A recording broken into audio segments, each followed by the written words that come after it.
available to all. There we have it. We'll make the recording available to all attendees, and we'll make that available on our website as well. We'd also like to ask all of you to please put your name and affiliation on your screen. So if you're unfamiliar with Zoom, you'll want to click on the 3 dots in the top right corner of your image and select rename, or you can click on the participants icon and rename yourself. As mentioned, please keep your microphones on mute during the presentations to minimize background noise. And if you have any questions or information to share as we move through our presentations, please use the chat box.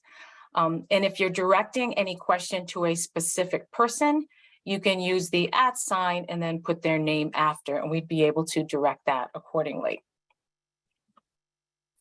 Now, since we won't be able to do individual introductions today, there are a couple things we'd like to do. You could put your name and introduce yourself in the chat box, but we're also going to launch a brief poll to ask what sector you represent so that all participants can get a snapshot of who's on the call today. So here's the first poll. If you can just take a moment with that.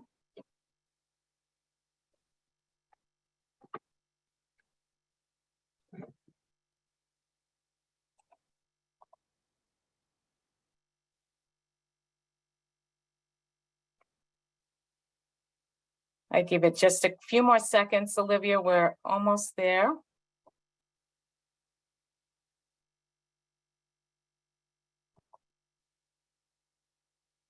Okay, you can close the poll. And it looks like we have a nice range of folks from different types of organizations. We do have 75 people that are on right now. We certainly could get additional folks come on as we go. But thank you for doing that. I appreciate it. We can close that. And with the variety of sectors that are represented here today, this will really help to enrich our discussion. So thank you for doing that.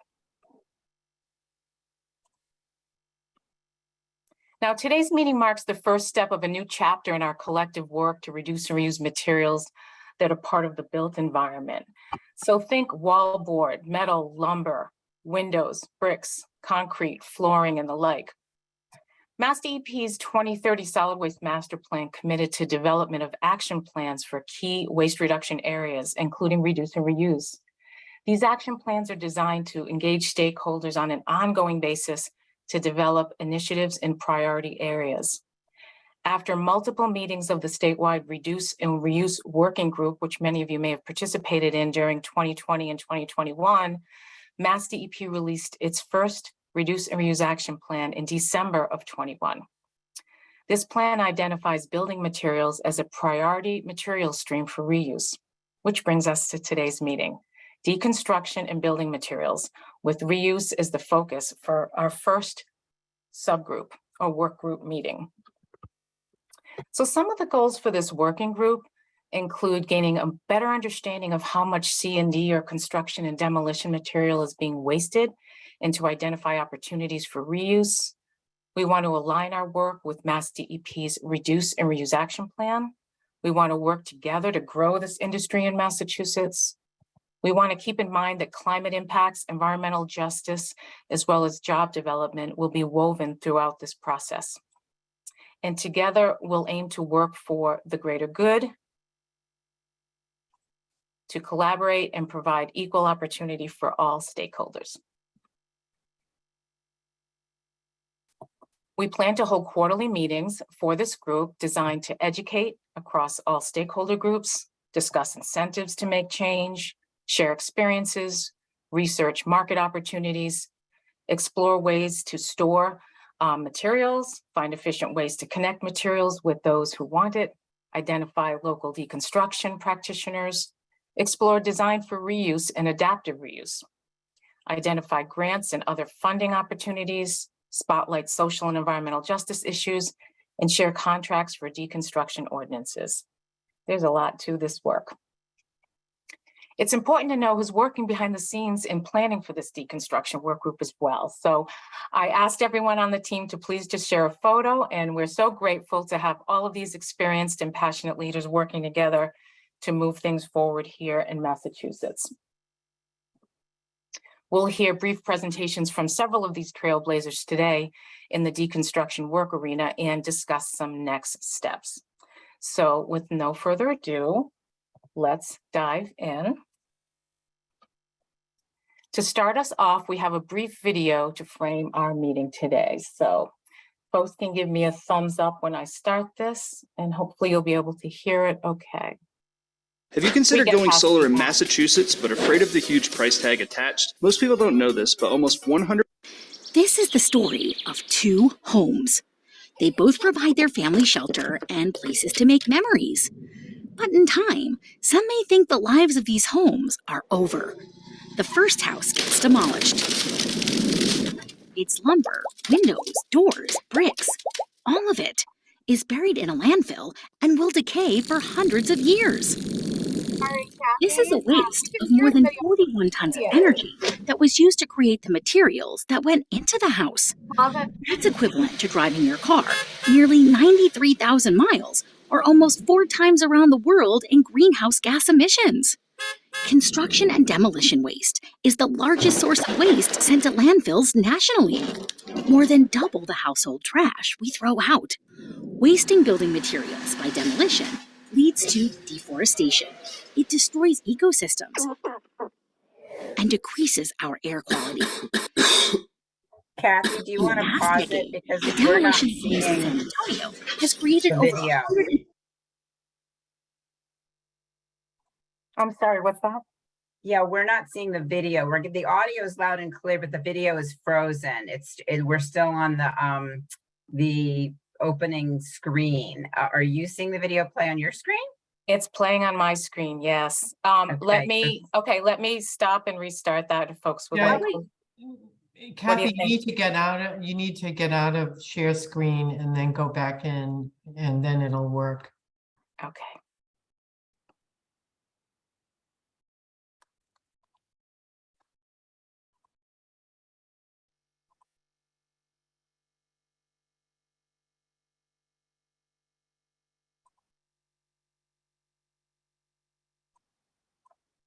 Both provide their family shelter and places to make memories. But in time, some may think the lives of these homes are over. The first house gets demolished. Its lumber, windows, doors, bricks, all of it is buried in a landfill and will decay for hundreds of years. This is a waste of more than 41 tons of energy that was used to create the materials that went into the house. That's equivalent to driving your car nearly 93,000 miles, or almost 4 times around the world in greenhouse gas emissions. Construction and demolition waste is the largest source of waste sent to landfills nationally, more than double the household trash we throw out. Wasting building materials by demolition leads to deforestation. It destroys ecosystems and decreases our air quality. In the past decade, the demolition of homes in San Antonio has created over 169,000 tons of waste. That's equivalent to over 100,000 hippos. But it doesn't have to be this way. Remember the other house? It's on the path for deconstruction, meaning its building materials will be taken apart and reused. Like an organ donor, this home's parts will give new life to other buildings. Its bricks and lumber were used as affordable alternatives to repair a home. Its windows were installed in a bakery. Its beautiful old-growth wood is now the flooring in a trendy new restaurant. And with a fresh coat of paint, its front door is now the top of a family's dining room table.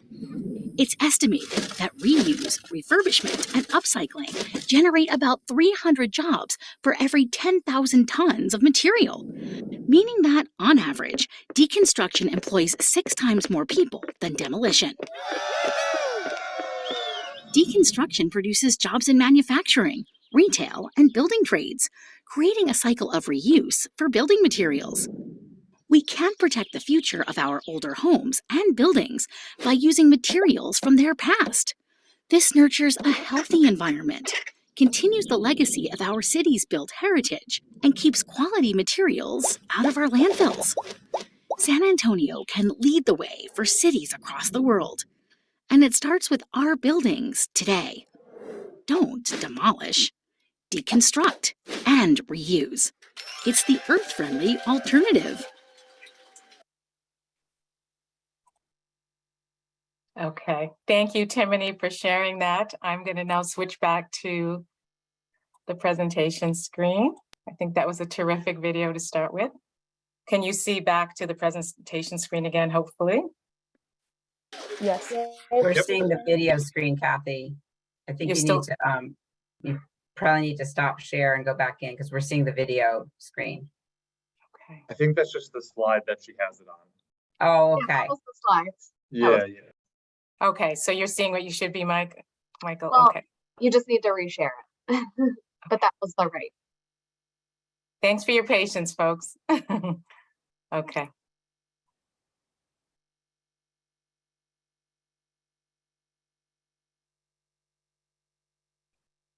Okay, we're good? Yeah. Okay. Yes. Now I'd like to welcome Susan Casino, who's going to do the first presentation. Susan, the floor is yours. And I will forward slides for you, Susan. Did unmute myself and you can hear me. Okay. Perfect. Hi, my name is Susan Casino, and I have worked for the city of Boston for over 25 years. The first 20 as recycling director in public works, and the last 5 years as part of This the incredible device removes zero 50 waste times more. team creating and implementing the city's zero waste plan. Boston launched its deconstruction initiative about a year ago. Reducing construction and demolition waste is part of the city's zero waste plan. Next slide, please.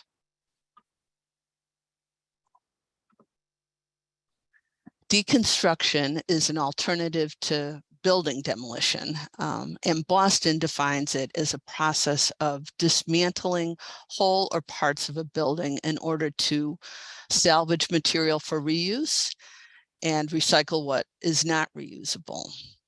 Deconstruction reduces consumption of virgin materials, preserves the historic and architectural character of the city, and supports the growth of secondary building material markets. Next slide, please. Demolition debris is a big part of Boston's waste stream. And in Boston, if you want to demolish a building, you have to go through an application process. The application process asks applicants to consider alternatives to demolition. However, 99% of the applications result in building demolition. Next slide, please. In terms of opportunities for stakeholders, I already mentioned benefits for the environment in the city. For developers, there are economic benefits as well, including cost savings from diverted disposal costs, the reuse of select items, tax deductions for donated materials, and also it can contribute to LEED credits for C&D management. And in terms of the community, salvage materials can be more affordable, which is helpful to residents and small businesses in maintaining their homes and workplaces. Next slide, please.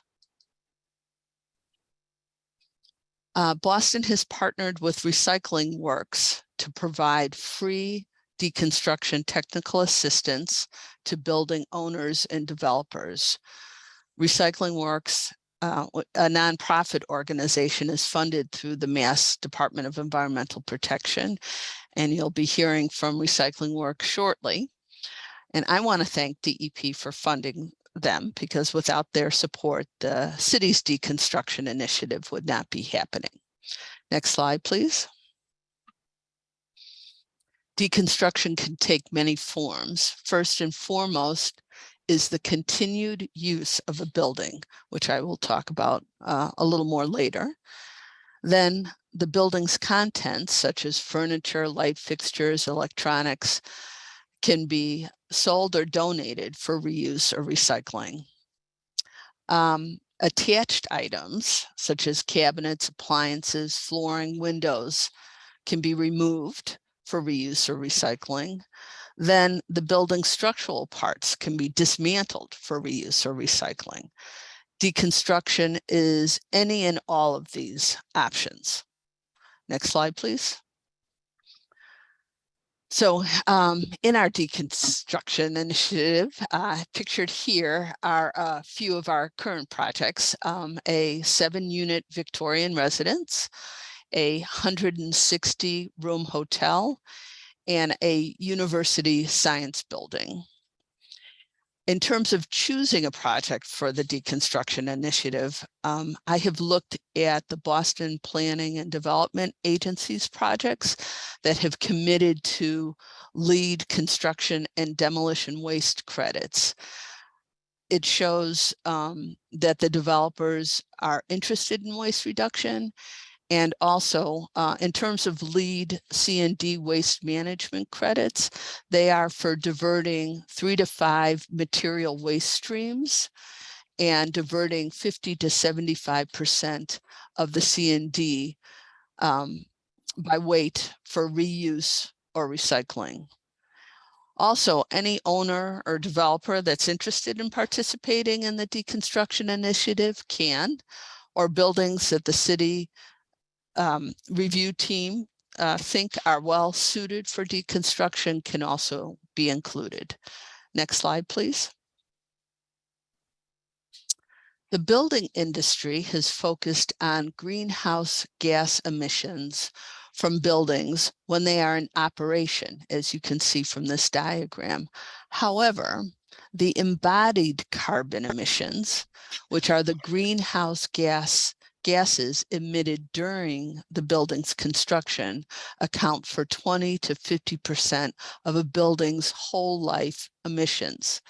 And it takes an estimated 20 to 30 years for a new zero emissions building to compensate for carbon emissions generated from the construction. So reusing buildings or their deconstruction will help us reach our carbon neutrality goals. Thank you. Excellent. Thank you, Susan. I'd like to remind folks that you can put questions you may have in the chat, and we will have a substantial amount of time after all the presentations to go through all of your questions. So we'll move on now to our next speaker, who is Mike Elliott from MassDEP. Mike, the floor is yours.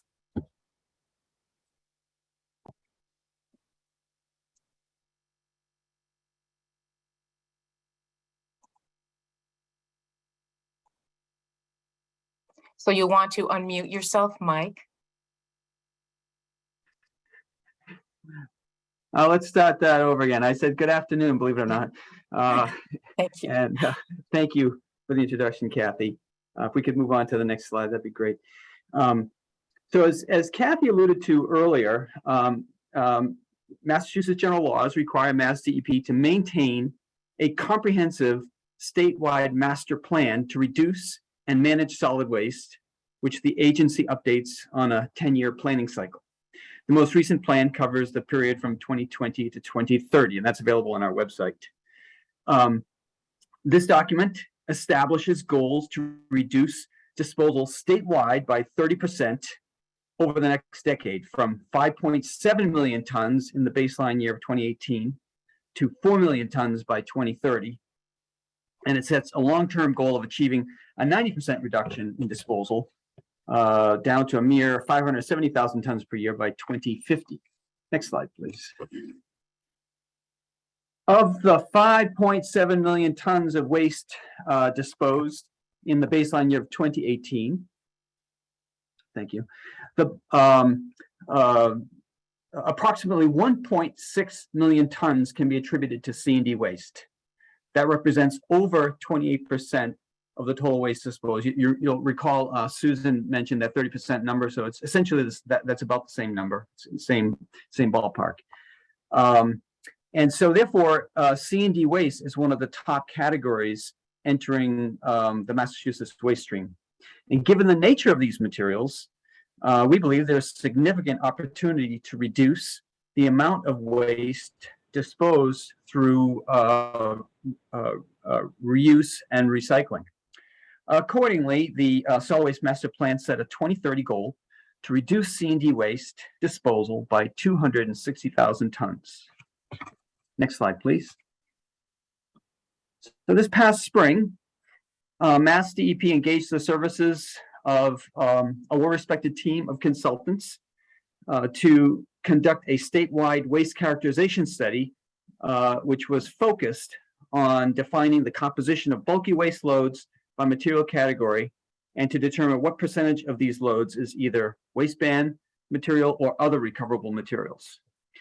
The study was conducted over 10 days in the month of May at 5 large C&D handling facilities.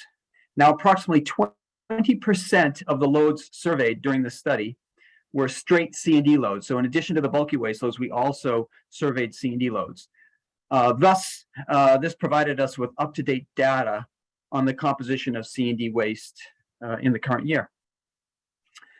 The pie chart that is shown on this slide summarizes the results of the C&D waste composition by recoverability potential. It shows that 43% of the C&D waste stream consisted of waistband materials and 23% consisted of what we call additional potentially recoverable materials. And we'll talk, further down what that means. Extrapolating these percentages over the 1.4 million tons of C&D waste that was actually accepted by large C&D handling facilities in calendar year 2021, so the last year for which we have an annual report, this translates to the following compositional breakout. An estimated 640,000 tons of waistband materials, which would include, your asphalt, brick, concrete, metal, wood, clean gypsum, wallboard, and cardboard, among other waistband materials that typically come in C&D waste. Interestingly, the C&D handling facilities only separated 241,000 tons of material for recycling or reuse, which means that there's a difference of about 400,000 tons of waistband material that was either disposed of or beneficially reused in a landfill-dependent use. But either way, it ends up in a landfill. Now, in addition to the waistband materials, there's an estimated 329,000 tons of materials that are not waistband materials, but considered to have additional recoverability potential based on the availability of viable end markets. A few of the materials and estimated quantities that were identified are listed on the slide. So you've got asphalt shingles, close to 200,000 tons, used gypsum wallboard, close to 100,000 tons, carpet and carpet padding, 23,000 tons. And we believe each of these materials could be more readily recovered through job site source separation prior to deconstruction or demolition. Next slide, please. The pie chart on this slide summarizes the results of the bulky waste composition by recoverability potential. And you can see that it shows that 37% of the bulky waste stream consists of waistband materials. That came as a surprise to a lot of people. And 30% consists of additional potential recoverable materials.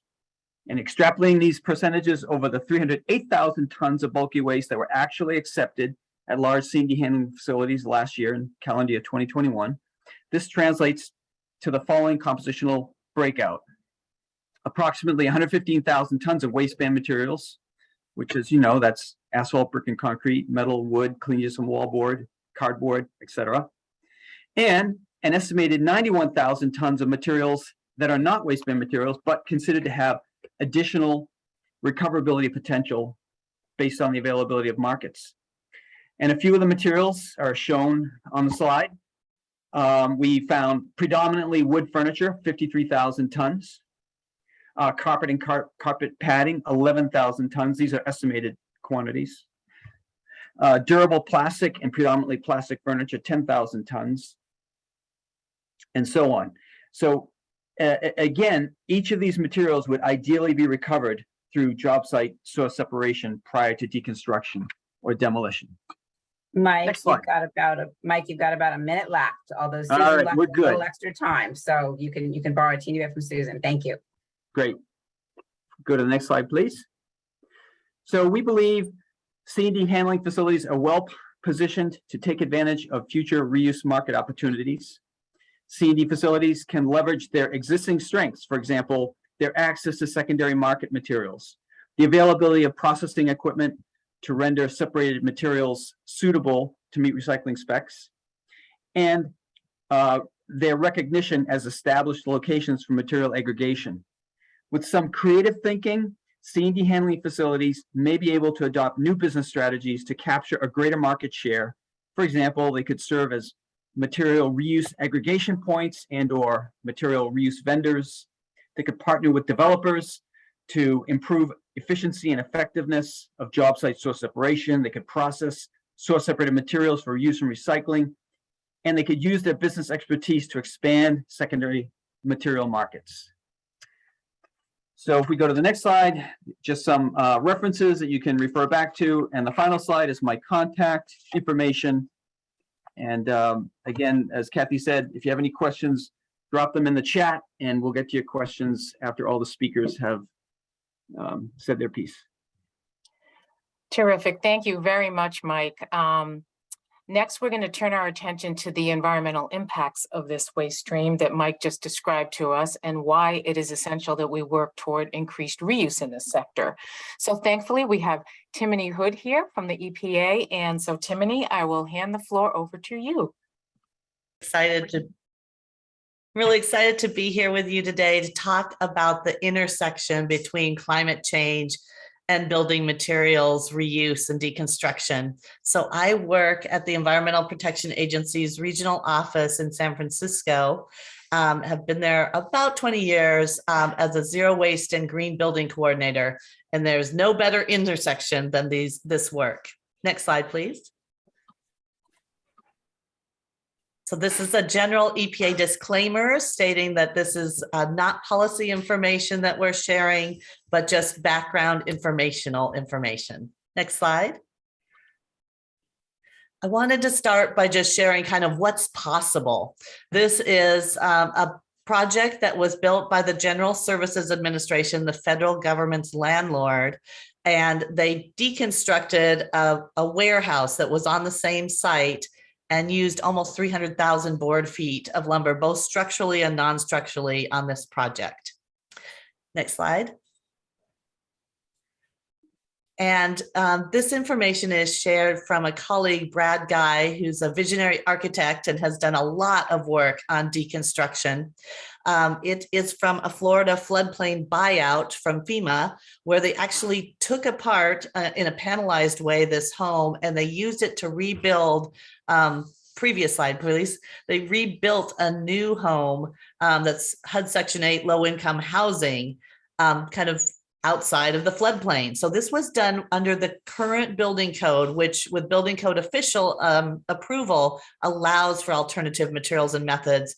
But in terms of thinking about policy, Oregon and Washington both have adopted building codes to allow the reuse of undamaged reclaimed lumber for structural purposes. So that is a really great way to support the market development for this work. Next slide. And I also wanted to share information about kind of the bigger picture. It's not only about deconstructing, but also about designing buildings on the front end so they're easier to adapt and disassemble. So this is a great example with Brad at the helm from Build Reuse and also the American Institute of Architects. EPA hosted a challenge for 3 years for architects, builders, and students on how to design buildings so they could be both low embodied carbon and be easily taken apart and adapted for reuse.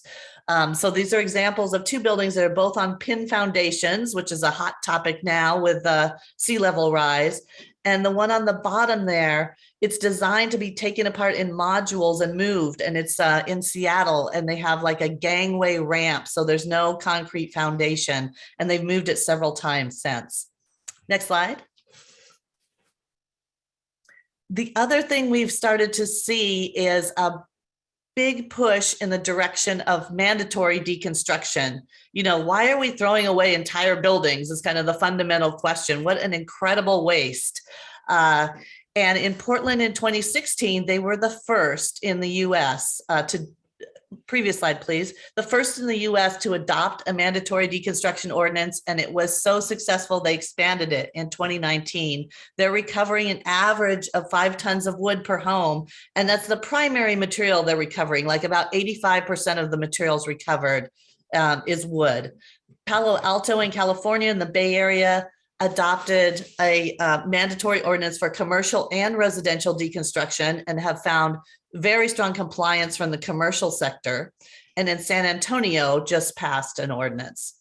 Next slide. So here you can see just a list of some of the communities that have expressed interest and are looking into policies or incentives to support deconstruction. Next slide. And so kind of stepping back to where is this waste coming from, I really appreciated the very specific information that we heard from Mike, but this shows sort of what's happening nationally. We throw away every year municipal solid waste. That's everything from our homes and businesses and government agency offices, nearly 300 million tons a year. But construction demolition debris is so much heavier, right? It's wood and concrete and scrap metals. So that is more than double the total amount of materials generated. So for those of you who are working every day on curbside, recycling and composting, it's very important, but we don't put nearly enough focus on C&D. And 90% of the waste generated is coming from the demolition piece of it. Not from the construction sites. They're quite efficient these days. Next slide. So what exactly is embodied carbon? I think it's not a really accessible term, but what we usually think about when we think about what's wasted in terms of greenhouse gas emissions in buildings, we think about everything that goes on your electric bill, right? The energy bill that you get. So everything related to building operations. But embodied carbon is everything else. Next slide. So here's a way to look at it and understand how the way the materials are managed fit in at the bottom here. So it includes all of the emissions puffing out from every step of the process. And when you end up disposing of the materials at the end of life, which creates methane, a really potent greenhouse gas for organic materials. So that's a huge focus right now in terms of waste management. It even includes the emissions associated with the actual construction. And you can see at the bottom there, the reuse is where you would have the most savings in terms of greenhouse gas emissions, because that can be done locally and you're not having to produce any new materials. Whereas with recycling, you'll take that back to a manufacturing plant, grind it up using all those emissions again, and then transport it back for reuse. So recycling is not as much greenhouse gas reduction as reuse. Next, please. And in terms of thinking about how much of the pie is embodied carbon, well, it really depends on how efficient your building is. So building designers, architects, and builders have gotten great at energy efficiency and also at adding renewables or tapping into renewable contracts. And so the slice of what the embodied carbon is going way up as we get to net zero energy buildings. Next slide, please. And there are a lot of ways you can reduce embodied carbon. The first is to reuse entire existing structures when possible and to upgrade them. Another great way to do it is material reuse, what we're talking about today. So dismantling a building that can no longer be reused. And then you can also be more efficient with your materials and actually procure lower carbon materials. So some of those ideas are like bio-based materials. Next slide. We're also seeing a shift in climate action plans to really take a close look at materials and how that fits into life cycle emissions. If you look at the traditional accounting methods that people have used for their climate action plans, for a local government, only about 5%, at least in Oakland, and many are kind of low, of emissions are associated with waste. But if you look at the full life cycle and the embodied carbon in those materials, it's the largest sector of kind of what is impacting the climate in terms of a local government. And that's 39% in Oakland's Equitable Climate Action Plan, which I really recommend taking a look at. Next. And they have establishing a deconstruction ordinance as one of their climate action plan actions. Next. I also wanted to share that there are tools for equating the tons of materials reused into greenhouse gas emissions. So EPA has a calculator that's an Excel-based spreadsheet. You plug in your tons and then compare if you landfilled it compared to source reducing, which is like reusing, recycling, or composting, and then it pops out the greenhouse gas emissions. And my favorite part of WARM is then it converts it to things people can relate to. So in addition to metric tons of greenhouse gas emissions, you would get out the equivalent of miles driven or gallons of gasoline or cars off the road for a year. Next slide. And the California Air Resources Board came up with what we were all waiting for, where you just plug in the board feet of lumber, the number of chairs, the number of doors, all for wood, and then you can get out greenhouse gas emissions. So this is a really handy tool also. Next slide. Another thing we'll be seeing a lot more of is a focus on environmental product declarations, which is like a nutrition label for materials. There's no single database, and reuse isn't well represented because there's not a company that's working on the life cycle assessment for reused materials, but that's something the federal government is definitely going to be looking into. Next slide. GSA has stated that embodying carbon is the next big sustainability opportunity, and GSA is the federal government's landlord. And in the guidance letters they had when they're looking at embodied carbon, they recommended net zero carbon emissions be considered for deconstruction and reuse. Next slide.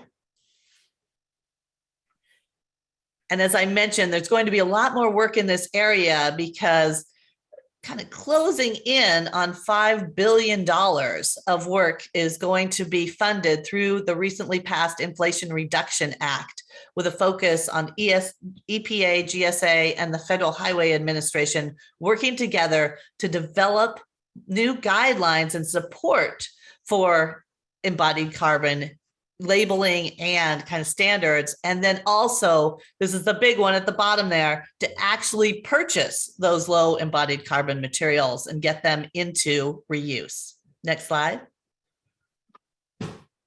There are also buy clean policies all over the country starting to pop up, seeking kind of leadership by state agencies and now the federal government also to buy lower embodied carbon materials. Next.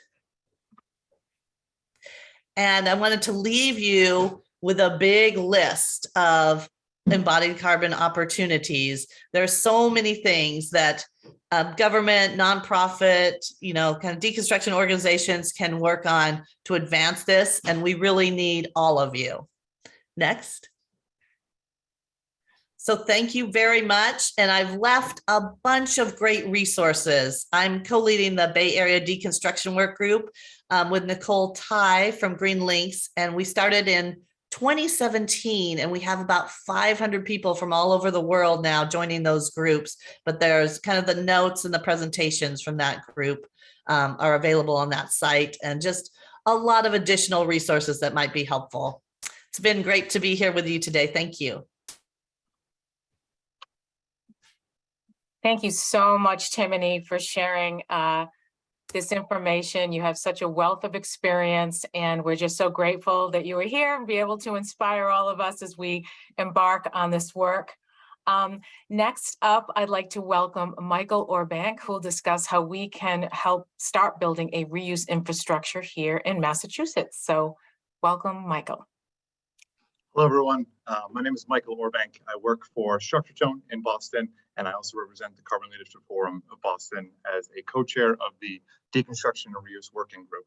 I wanted to speak a little bit today just on building the infrastructure to meet what we see as a growing demand and give everyone a little bit of a boots on the ground update to what deconstruction really looks like and where we need to go with it.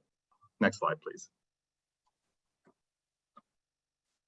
So, looking at the current process, where are we now? The typical construction process starts with the design that is dictated oftentimes by the owner. It moves into construction.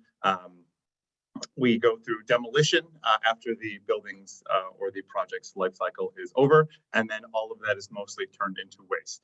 This is a very business as usual type of project that we're seeing, where oftentimes all the waste is commingled and in Massachusetts sent to a facility, as Michael Elliott had talked about, and picked apart, and then a diversion report is given back, often claiming somewhere between 50 and 60% that has been diverted from the landfill. So why are we not deconstructing across the board right now? Well, when we look at it, there's a real lack of experience in this area. There's a lot of demolition contractors, but there's very few, if any, deconstruction contractors. There is also an ignorance of benefits through a lot of owners. Construction is mainly pushed through time and money. We really want to get the schedule done as quickly as possible. We want to do it for as cheap as we can. And because of that, it's a very narrow-minded focus. And oftentimes, we are not seeing the benefits that come with reuse and deconstruction. I spoke to a little bit just now, but construction is a very risk-adverse industry. We really want to make sure we have everything, we know everything, and we can try to minimize risk as much as possible. In looking at new and innovative techniques like deconstruction and actually reusing the materials, oftentimes it's just seen as an extra cost, as an extra risk, as an extra unknown. And there is the additional question of where is all the material actually going that we're taking out of the site, if not going to the landfill. Speaking more to this, oftentimes there can be some contractor storage. A lot of local GCs in the Boston region have small little areas where they can stack some maybe pallets that they have or some reclaimed materials, and many owners can have some attic stock. But right now there is no really dedicated material storage space that these materials can all go to. Along with that, material storage technology very much needs to kind of come in and really be updated. We have these specific vendors that have somewhat sporadic approaches to making sure that all of this materials are kind of kept in track, and there's no kind of unified approach to going through with it. Next slide, please. So before we get how we're going to get there, I want to speak a little bit to the end goal. So really, where do we need to be? So instead of demolition, looking at deconstruction, really getting demolition contractors trained in deconstruction. So it's not a let's throw 50 demolition laborers on site, break everything down, throw it in the bin, and not think about it. Really, how do we train these contractors to be much more thoughtful, much more mindful, and understand how to deconstruct assemblies, making sure that material reuse is considered first and material recycling is considered second. Really looking through take-back programs to manufacturers. The top photo is carpet tile being stacked up. That is Shaw EcoWorks carpet tile that has been reclaimed from a site and palletized to be sent back to Shaw. And that really highlights a partnership that is necessary in this process. Going through all on your own and just being an island with this and this very innovative approach is not going to work. We need to be in a pre-competitive space in which partnership and collaboration is embraced, as well as having municipal requirements and ordinances that are incentivizing deconstruction, both with carrot and stick approaches. We need to have a robust reuse vendor ecosystem that includes nonprofits that are utilizing both residential and commercial goods. Government assistance looking to, once again, incentivize and give that space. Maybe looking at places like San Francisco, where the Environment Department is working with these nonprofits and working with their ordinance to give space for materials and be able to work with new technologies to enable searching, selling, and purchasing of these materials.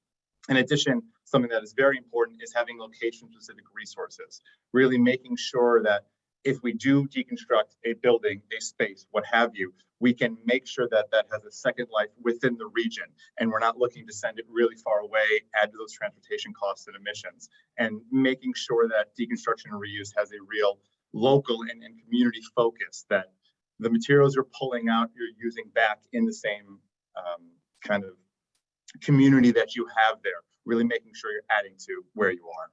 Next slide. So right now, how do we get there?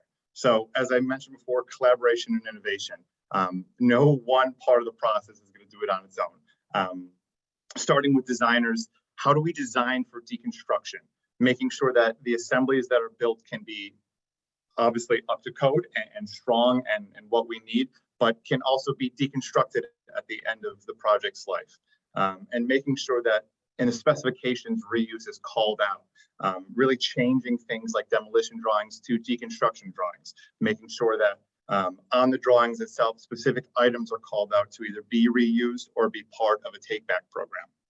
When it comes to owners, we're looking to utilize the space that they do have and require best practices for any tenant moving in to their space. Coming from a contractor's perspective, education is incredibly important. Making sure that we educate the subcontractors that are both installing these assemblies and materials and also looking to deconstruct them, and making sure we can embrace innovation and keep with the times as at the same time as making sure we are in the field and actually understanding the challenges that are coming.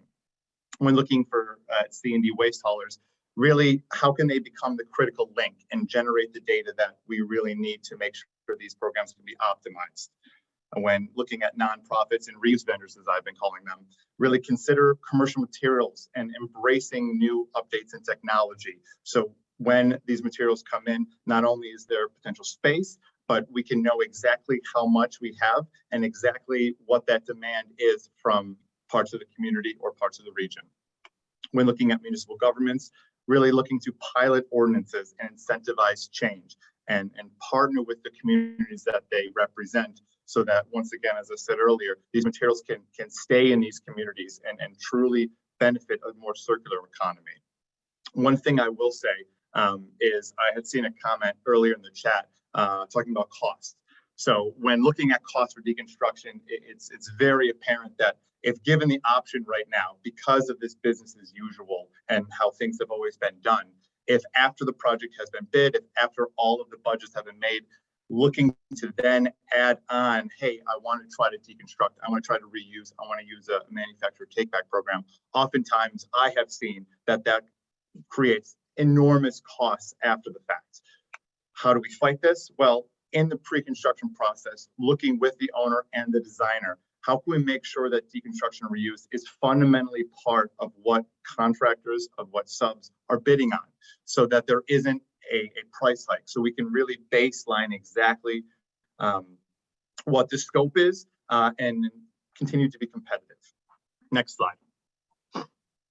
So lastly, I just wanted to leave with some resources information for the Boston area. These are resources that I've used before.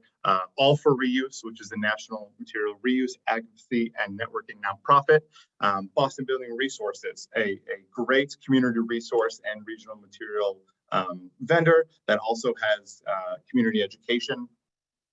Build Reuse, another national nonprofit that has so many resources. And then lastly, a little shameless shelf plug, the CLF Boston, the Carbon Leadership Forum of Boston, Deconstruction and Reuse Group.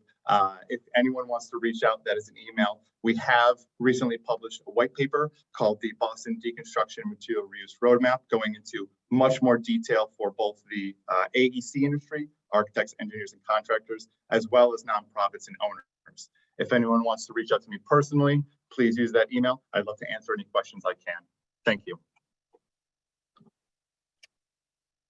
Thank you so much, Michael. It was awesome to be able to get a sense of that roadmap and all the resources you have available. It's really fantastic, and bringing it home here in Massachusetts and where we need to begin. Our final speaker today is Abby Massaro from the Center for Ecotechnology. She'll be sharing some resources that are available to help industry folks support this work. So welcome, Abby. Thank you, Kathy. Good afternoon, everyone. Again, Abby Massaro. I'm here today on behalf of the Recycling Works in Massachusetts program. I'm an environmental specialist with the Center for Ecotechnology, who is the environmental nonprofit that administers the Recycling Works program for the MassDEP. I've been working here since 2018 to provide individualized assistance to businesses, general contractors, building owners, and help businesses develop reuse, recycling, and food recovery programs.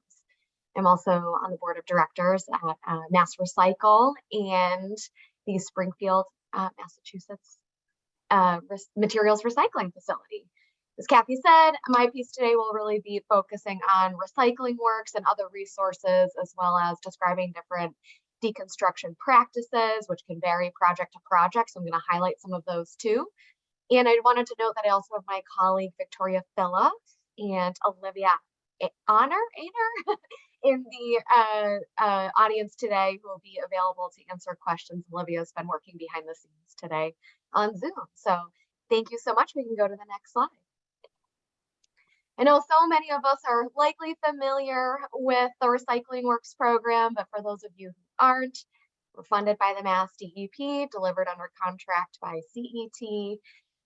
We provide free assistance to restaurants, property owners, office buildings, universities, GCs, building owners to help support compliance with the Massachusetts waste bans. Mike had already mentioned some of those. But we also help businesses achieve whatever waste diversion goal they might have. It could be, you know, identifying potential outlets for some of their materials, like building materials, surplus furniture, and construction and demolition debris for recycling. Next slide. I must take this opportunity to highlight, you might have to click one more time, Kathy. Thank you. To highlight the Massachusetts waste bans. Many people are still surprised to learn that cardboard has actually been banned from disposal since the 1990s. The materials get added over time. Coming up here, November 2022, almost a month away, mattresses, box springs, and textiles will need to be diverted from disposal, as well as commercial food waste, which is currently banned. Any business or institution that generates 1 ton or more of food waste per week must divert it from disposal. And that's being reduced to any business that generates a 0.5 ton of food waste must donate, recycle, reduce what they generate there. So Recycling Works, we help businesses develop these recycling, reuse, and other recovery programs for businesses that generate these waste ban materials. Also on this list is many construction and demolition materials like asphalt, brick, and pavement, asphalt, brick, and concrete, wood, metal, clean gypsum, wallboard, scrap, and more you can find on our website or the MassDEP's. Next, we're going to look into the resource webpage that we have for managing C&D materials on projects to increase recycling and reuse. Really great place to start if you don't know where to start with deconstruction or C&D recycling. Touching on what Mike Orbank just said, which is, you know, planning in advance, creating a waste management plan and incorporating deconstruction and C&D materials recycling in the specs of a project is like the immediate first step to ensure that things get done efficiently and you achieve your goals for deconstruction and recycling. So we have on our website a link to a waste management plan and the International Reuse Network's building specs. So if you would like to check that out and use those today, they're available for use. On this webpage, which you'll be able to click this link on the slide when you receive the slides, we have a list of reuse outlets that operate within Massachusetts, such as C&D recyclers, reuse outlets, and material brokers, architectural salvage contractors, deconstruction contractors are all on this webpage. We're actually planning to do a little overhaul of this page to make sure it's up to date by the end of this year. We hope by guiding projects to source separate difficult to recover materials, such as furniture, the ones that's kind of dumped in a dumpster and brought to a C&D processor, it is hard to then recover that for reuse. So collecting that in the deconstruction phase and getting it to a reuse outlet, cabinetry, other usable materials, that they will have a new life. Diversion will be increased and potentially save on disposal costs as well, and reap the tax benefits and incentives for donating those materials to a nonprofit. And these stories just tell a really great story. So receive some great recognition for your brand as well. Next slide, please. So we're going to highlight some projects. Abby, you've got about 1 minute. Okay, wrapping up. Elias Brookings School, can't get into too much detail today, but these are all case studies on our website. They, the abandoned school building is a great example of adaptive reuse. They transferred each classroom into a apartment unit, and the building owner worked really hard about a year in advance to get all of the school materials out in advance that were able to be reused. So cabinetry, doors, tables, chairs, school supplies. It's a local nonprofits, and we helped get them connected to a lot of those. Although labor costs were higher in this project, the developer saved a ton on disposal costs, and there's more information on our website. Next, please.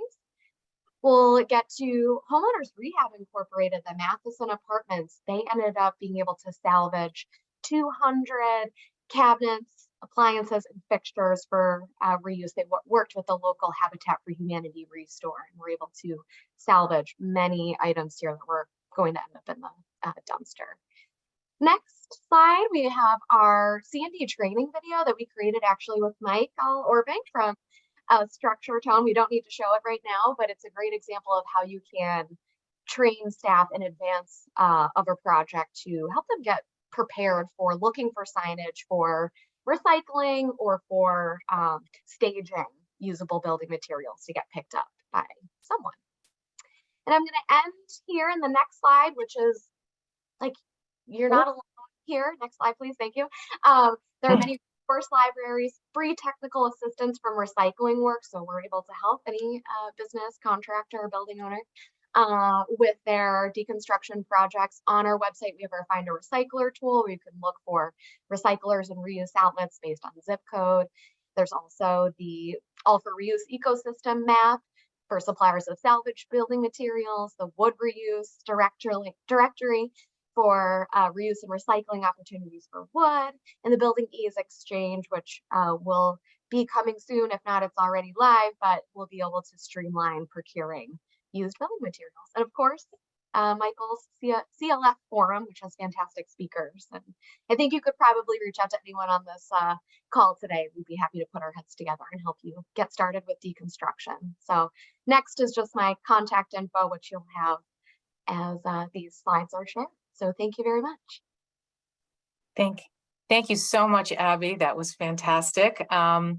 That completes all of our presentations, and so we've saved, quite a bit of time at the end here so that we can take the time and hear from all of you who are attending today and take a look at the chat and try to answer your questions. And so, Brooke, I'm going to pull up the chat now. Hopefully you have that up as well, and I'm going to stop sharing for a moment. And I'm going to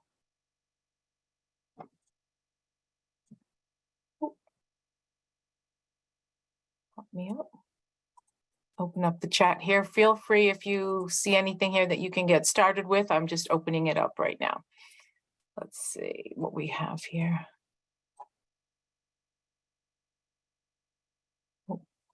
You're muted, Brooke, just so you know. So I see lots of hellos at the beginning. Hellos and introductions. Thank you all for taking the time to do that.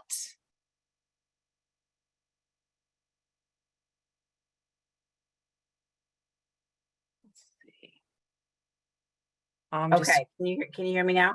Yes, thank you. Yes. Sorry about that. I had the chat up and then suddenly couldn't find navigate back to the screen. Okay, so yes, we've got some great questions, some of which our speakers have already answered, but I will start from the top here. Just bear with me one sec. All right, so okay, so we have question came a couple of times. How does one know if a building is well suited for deconstruction? And I saw a few answers from our panelists. But if somebody wants to take a crack at that, Michael or Timony, or somebody in our, I know Dave Giese is here, who's a deconstruction specialist working in Vermont and Massachusetts and maybe New Hampshire a little bit. So feel free to unmute yourself if you would like to address that question? How do you know if a building is well suited for deconstruction? And I'll just say quickly, because I think I said that in my presentation. So I'll just clarify that the city has a green. It's hard to hear you. Susan, yeah, we can't hear you, Susan. Sorry, I don't have my mic down. There you go. I'll just quickly, I would like to turn it over to the others that you mentioned, but I think I said that in the presentation. And it's because we do have the city has a green building committee that advises our planning and development agency on our green policies, and they are in the building construction business. So I am relying on their professional knowledge in terms of looking at a building in terms of its construction, et cetera, to advise me that they think that that may be a good candidate. That's why I included it in my spot, but others can fill in as well. Anybody else want to take that one on? Are there general rules of thumb? Is it, I saw Timothy post that almost all buildings can have some level of deconstruction. And Timothy posted a document from Housing and Urban Development on that in the chat, but if anybody else wants to chime in, feel free. I wanted to kind of in the middle of typing this out, but figured I'd just verbalize it, is Susan's graphic there is really helpful to understand that there are phases or pathways to deconstruction. So I think thinking of it in that sense that the deconstruction scalable, so that if a building the downstairs, the outside doors. No, we can do it. You, David, you know? And so if there's stuff left behind in a building that's considered a pre-demolition clean out, and I think is a great opportunity to, like, if there's furniture, of course, bricks, you know, clay bricks. Sometimes people will be interested in collecting those, or other structural elements as well. So it's helpful to know, like, what the building's made out of, if there's stuff left behind, cabinetry, things like that, that can be also easily removed. Yeah. Thank you, Abby.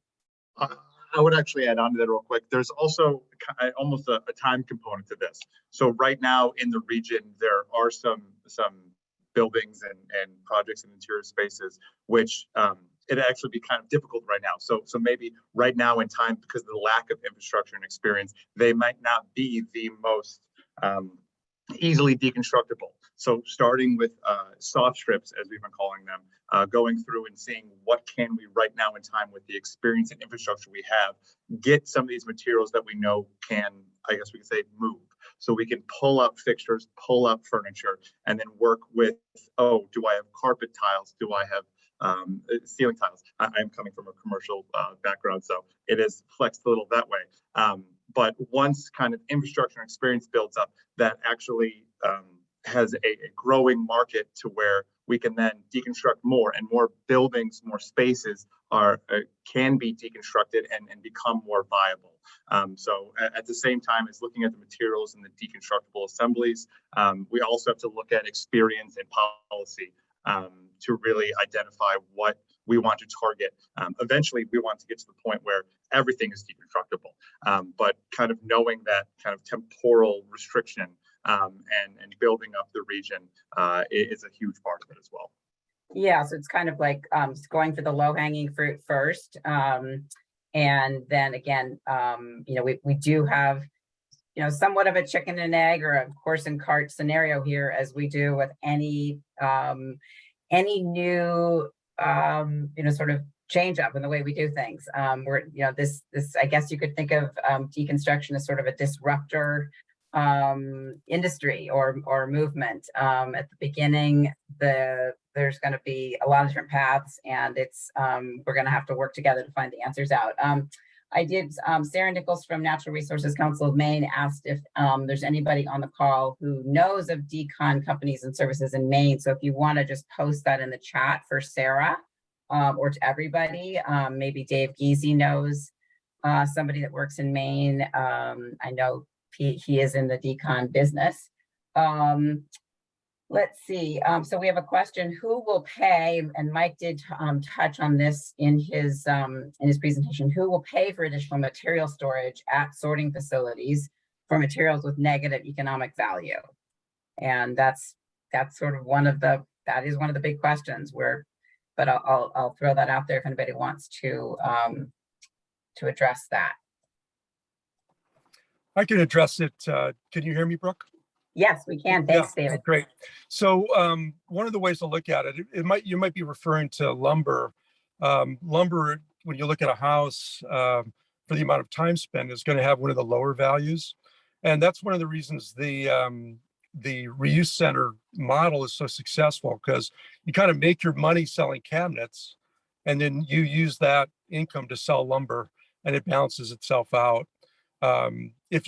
People that are selling just lumber specifically might be trying to make different things out of it, upcycling it into flooring or trim or something else that has a higher value.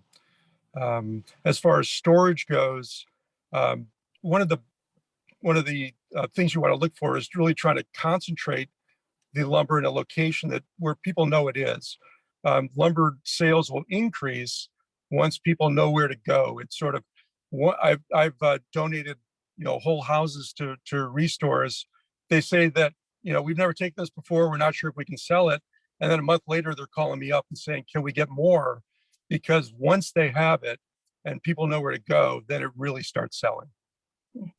And that definitely gets to the idea that we've heard several speakers mention about community building and trying to keep these materials close to home and going back into structures and buildings. And Massachusetts does have a healthy network of restores. That's the brand name for what Habitat for Humanity calls their resale stores. But also we're very fortunate to have, of course, the Boston Building Resources, which just expanded their footprint, has a beautiful new warehouse. And then in Springfield, Eco Building Bargains, which is a center for eco-technology, separate operation, and also a fantastic resource. It's like, the Home Depots of building, reused building materials. Let me look at a few more questions here. So there was a question again about timing, construction schedules compared to typical demolition. And I think, what we heard is planning ahead is critical. You don't want this to be an afterthought. Oh yeah, maybe we can salvage some of these materials after you've already put everything in place. You want to be thinking about this from the get-go. So you're baking that into your RFP. But anybody else want to add anything there? Yeah, this is Timothy. I want to go back to the last question about kind of funding for reuse infrastructure, because I think it's such an important question, and there are a lot of different ways that can happen. So you'll have some private sector warehouses, some nonprofits. And in Berkeley, a really cool example, the city of Berkeley awarded a contract to a local reuse business, and they pay them to pull materials out of the transfer station the exact same rate that they pay their waste hauler to dispose of it in a landfill. So in thinking about kind of like, how do we incentivize things? Sometimes it's just leveling the playing field. So why do we think that we shouldn't pay anything to get materials reused, but we should be paying to throw them away? So I think that's a really innovative approach. And I'll put the link to information about that in the chat. And then I will also say that we're seeing a lot of innovation in moving materials directly from a deconstruction site into a new project. So for example, there's this big commercial builder, and they were saying, we just stage things in the actual site of the building, and then we'll take a truck, and instead of running it to landfill, we'll arrange to drop off at nonprofits and kind of public, kind of healthcare centers and schools along the way. So we never even have to have a warehouse for those materials. And I've seen that happen with houses too, where they'll say like, yeah, we're taking this right next door to build a new house, or keeping it on site for the next structure. So it's not that you always have to have warehouse space. Thank you, Timothy. Melissa Wenzel, I saw your hand up, but then it went down. Did you want to say something? And feel free to unmute yourself if you would like to.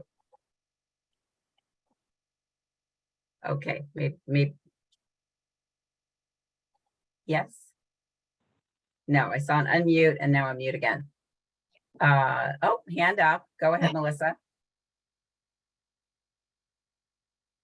Oh, okay. Maybe some technical difficulties there. All right. We can come back to Melissa. Let's see. Question about, we've got a three-parter, and some of this was addressed from City of Somerville. So how does Boston or other communities connect the development community with the secondary market for salvaged materials? And that's sort of where the rubber meets the road, is how do you find, you've got a supply, now you need to connect it with the demand. And Abby talked about the resources that Recycling Works MA provides. They've got a Find a Recycler database, recycling encompassing everything from organics and food waste to building materials to, you know, electronics or paper cans and bottles.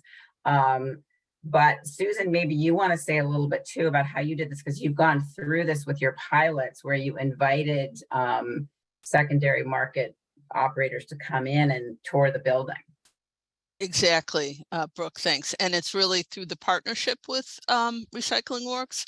So it's sort of like I'm identifying, the city is identifying potential buildings that could do the deconstruction, and it's through this initiative that we've started and the partnership with Recycling Works. We identify a building, we ask the owner or the developer if they'd be interested in participating in the initiative.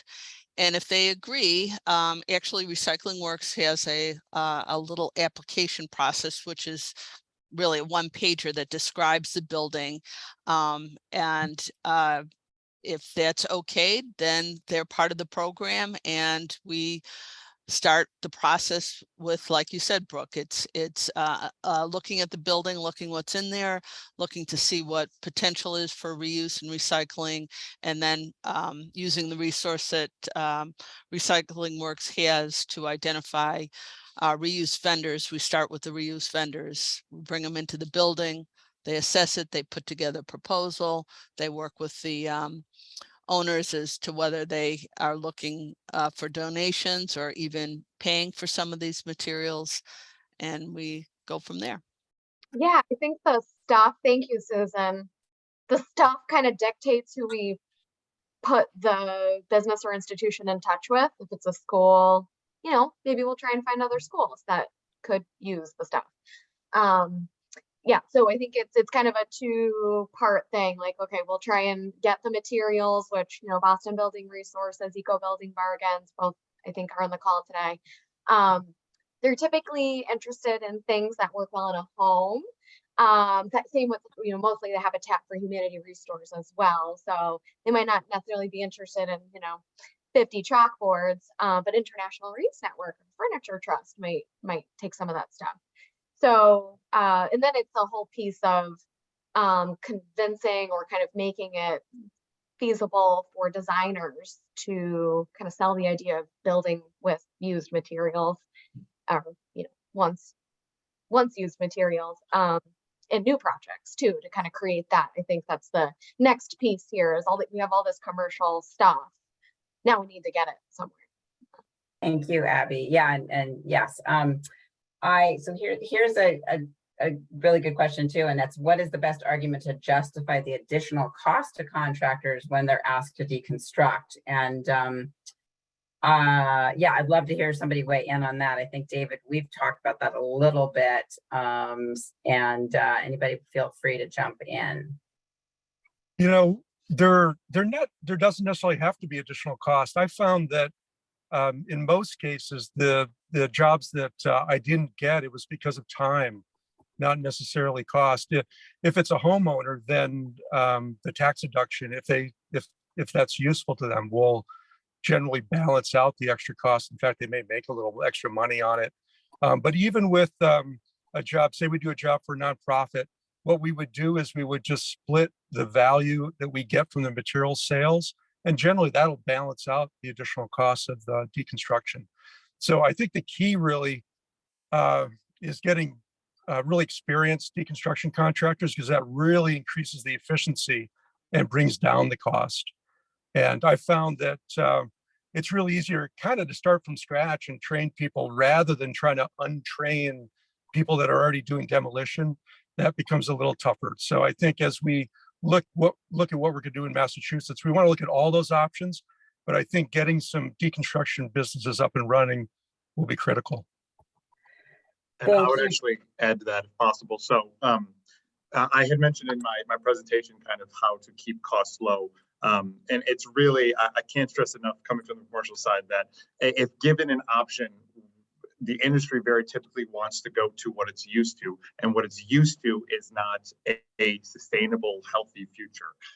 So there's a lot. I put some stuff in the chat, but by working with owners and designers that are actually looking to specify these materials from the get-go, it really helps. And there are so many benefits pulling data out of this. A lot of owners really want to work towards their ESG goals, and have their own maybe bespoke sustainability requirements, if not going for a green building system. So it's really making sure to understand the benefits and putting it in beforehand, so there isn't these cost adds, or it's not seen as this Herculean task.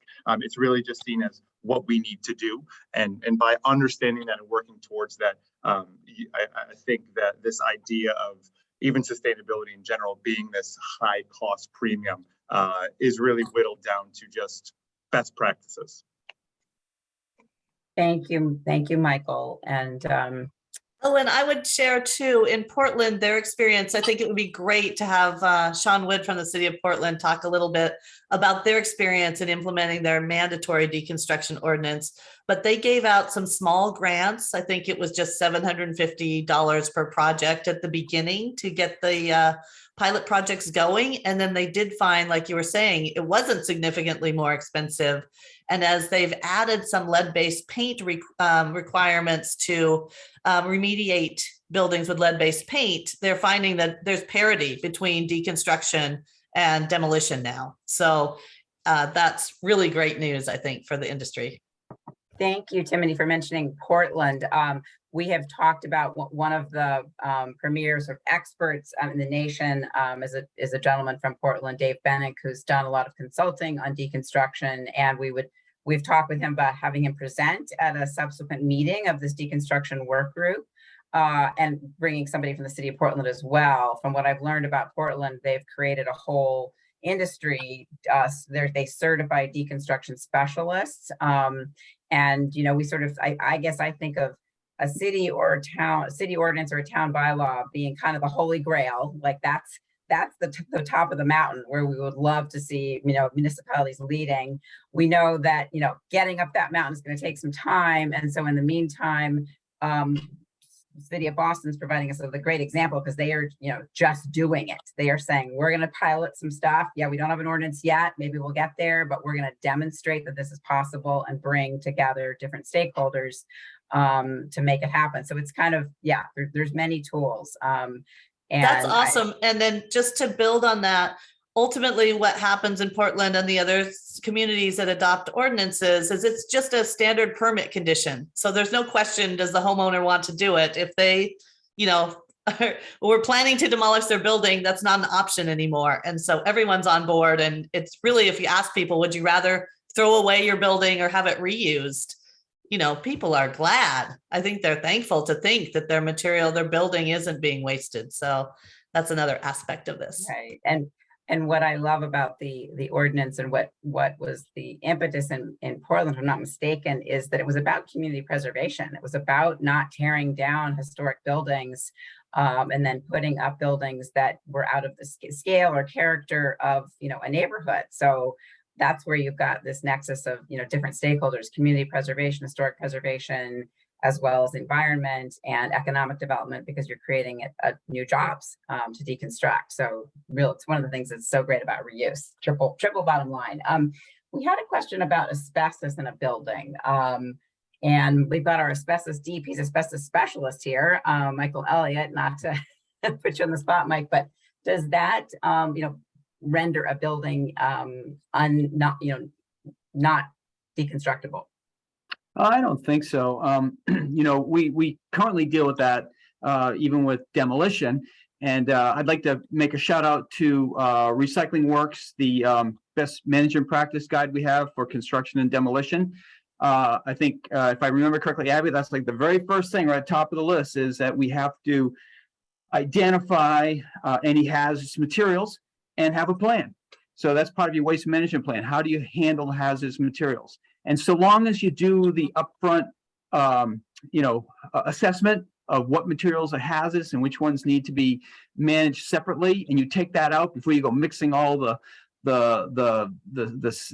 materials together, then you should be okay. It's no different than what we're dealing with today. You get the asbestos, you get the PCBs, you get the lead painted, fixtures and whatnot. And I think it's doable. Thank you, Mike. And I'll just add to that. That's exactly right. That requirement to remove asbestos exists right now. So that would happen whether it was deconstruction or demolition. But our deconstruction contractors often say that they're finding additional asbestos, like in the wall cavities around pipes or under cabinets. So it's another chance to really reduce the exposure and the human health risks, to work with a company that's taking apart things piece by piece that might have been hidden or missed. Really interesting. I saw David Geese give it a thumbs up too, agreeing, I think. Yeah, that sounds great. The other thing I'd like to do that I'd like to work on at Mass is to try to get deconstruction in earlier, because what we find is if the abatement crew goes in first, which is required for the permit, then they tend to smash the cabinets, they'll tear the doors off the hinges because they're just trying to get to the asbestos. But if we can get in first, we can save those things and then let them come in. As long as we know what has the asbestos, we can work around it. Thank you. I want to call folks' attention to the post in the chat from Janine Bishop, who is DEP's Municipal Recycling Grant Manager. And DEP is actually, we're incentivizing municipalities to take on deconstruction projects. And again, whether that means going for an ordinance or a bylaw or just doing the pilot work. But through our Recycling Dividends program, it's a point-based program where we pay communities cash for the more points they earn for doing proven waste reduction practices. And so Janine has posted the criteria in there. So for the municipal officials on the call, hope you're sitting up and paying attention. Thank you so much for reminding us of that, Janine. We did have a question about, is anybody working on a nationwide database for reuse resources? And then we got a great answer from Bandu from Metropolitan Area Planning Council, buildingproductecosystems.org. And I do think that, technology is going to be the answer as it is to so many of our problems. I'm reminded that in the food recovery and food waste space, there are several technology-based programs now. I'll say spoiler alert being the one that comes to mind, but it's where, say a food processing facility can say, we've got an excess of, this kind of fish. We got to move it. It's frozen. Who wants it? And then they match it up with somebody who can take that and save it and put it to use, or, fruit that's being harvested and going to processing. So technology is definitely going to help us, I think, sort out some of these problems for sure. If I could, I would actually add two things to that. One, I just responded to Woody in the chat, but buildingease.com is a new pilot platform made by a local contact. Her name is Barbara Bachelom. She's been in the Boston region for many, many years, looking to both have material procurement is one part of it, but their exchange platform that she's been working on is exactly that, looking to reach out to both reuse vendors and those who are making the materials and really make that connection. In addition, Reaply is a technological platform that is looking to do the same thing and kind of really look at real-time tracking of materials and see where exactly they are in availability. So there are technologies that are coming out to really try to get to this problem. And I see that Brad Guy, who's with us and who I don't know personally, but Timothy has spoken of him as a guru in this space, just posted that he's got a database of 1,295 US reuse stores or deconstruction companies. So how can we get that? We'd love to figure out how we can make that information available. I don't know, Brad, do you want to say anything else? You may not be in a place to unmute yourself, but. Yeah, there you go. You have to unmute. Okay. Well, I could comment generally, it's difficult. It's a very dynamic industry. It's often hard to figure out who does what. So to some of the earlier comments about markets, and if you have a potential project or opportunity one of the, the important aspects is really that kind of qualification and say capacity of the outlet or the entity. So for example, a lot of habitat restorers will take a lot of things, but generally tend towards surplus or actually unused, overstock, liquidation, things like that. And of course, then that can be difficult to navigate. So yeah, so I've worked for a lot of years in this and have developed, and just this summer validated that list just because a lot of companies do go out of business. So again, those are just kind of general things to let people know that it's important to vet the organization, what they can do, what they can take, what they really do take, how much of it they can take, what the real story is behind those potential markets. Yeah, and I wonder if what role state or local government could play in trying to form those connections between, because I have a habitat restore in my neighborhood, just outside, I live in Boston. There's one right outside Boston. But I know each one is run individually. They're not really a cookie cutter. They can decide what they want to focus on. But if we could bring together deconstruction folks that are doing the work and the folks that are running these shops and say, here's opportunities and we can funnel materials to you, maybe there could be some more opportunities opening up there. Kathy, have I missed anything? Oh, I did see an interesting suggestion from Missy Hollenbach about, okay, now let me see if I can find it, Missy, but this was about community preservation and working in deconstruction.